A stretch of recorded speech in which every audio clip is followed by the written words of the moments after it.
জুলাইয়ের গণঅভ্যুত্থানের মাধ্যমে বাংলাদেশের মানুষ পরিত্রাণ পেয়েছিল, শান্তির নিবাস তারা তৈরি করতে চেয়েছিল। কিন্তু দুঃখজনক হলেও সত্য, 24 জুলাইয়ের আন্দোলনের পরে এখনো পর্যন্ত ফ্যাসিস্ট কায়দায় ক্ষমতায় অধিষ্ঠিত হতে চায়।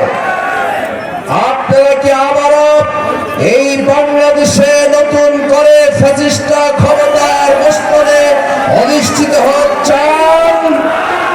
সুতরাং সমগ্র বাংলাদেশে ঐক্যবদ্ধ হতে হবে। আর যাতে কোনো টেন্ডারবাজ, চাঁদাবাজ, সন্ত্রাসবাদেরা, এই লুটেরা বাংলাদেশের মস্তরে ক্ষমতায় অধিষ্ঠিত হতে না পারে। জাতির মধ্যে হিংসা প্রতিহিংসার জেদ সৃষ্টি করে জাতিকে পরস্পরের বিরুদ্ধে লাগিয়ে এরা জাতির সম্পদ চুরি করেছে, ডাকাতি করেছে, লুণ্ঠন করেছে, মানুষের উপর ফ্যাসিবাদ দফায় দফায় চাপিয়ে দিয়েছে। এই মতলববাজ রাজনীতির এখন কবর রচনার সুযোগ এসেছে। 12 তারিখে এই নির্বাচন কোন সাধারণ নির্বাচন না। স্বাধীনতার পর থেকে 54টি বছর যারা জাতির সাথে দুঃখবাদী করেছে, বিশ্বাসঘাতকতা করেছে, বেইমানি করেছে, এদেরকে লাল কার্ড দেখানোর নির্বাচন। এই নির্বাচনে এদেরকে বলতে হবে না, দিছে না, অনেক হয়েছে, এখন রাজনীতির ময়দান থেকে সরে যাও। রাজনীতির নাম ব্যবসা নয়, রাজনীতির নাম চাঁদাবাজি নয়, রাজনীতির নাম দুর্নীতি নয়, রাজনীতির নাম মামলাবাজি নয়, রাজনীতির নাম মানুষকে কষ্ট দেওয়া নয়, রাজনীতির নাম আমার মায়ের গায়ে হাত দেওয়া নয়।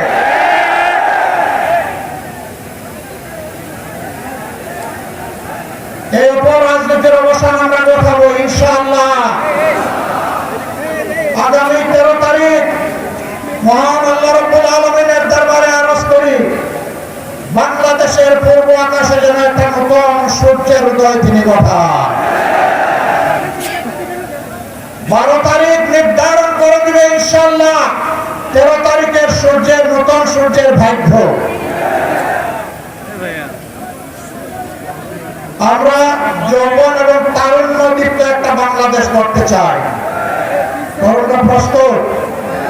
প্রস্তুত? প্রস্তুত? ইনশাআল্লাহ তোমাদের হাতে আমরা বাংলাদেশ তুলে দেব। সেই বাংলাদেশকে তোমরা তোমাদের মেধা, যোগ্যতা, ভালোবাসা, শ্রদ্ধা দিয়ে তোমরা গড়ে তুলবে ইনশাআল্লাহ। তোমাদের মুখে থাকবে সীমাহীন দেশপ্রেম। কারো কোনো চোখ রাঙানিকে তোমরা পাত্তা দিবে না। তোমরা বলবো আমি বাংলাদেশ, এটি আমার বাংলাদেশ। আমরা সেই বাংলাদেশ গড়ে তোমাদের হাতে তুলে দিতে চাই।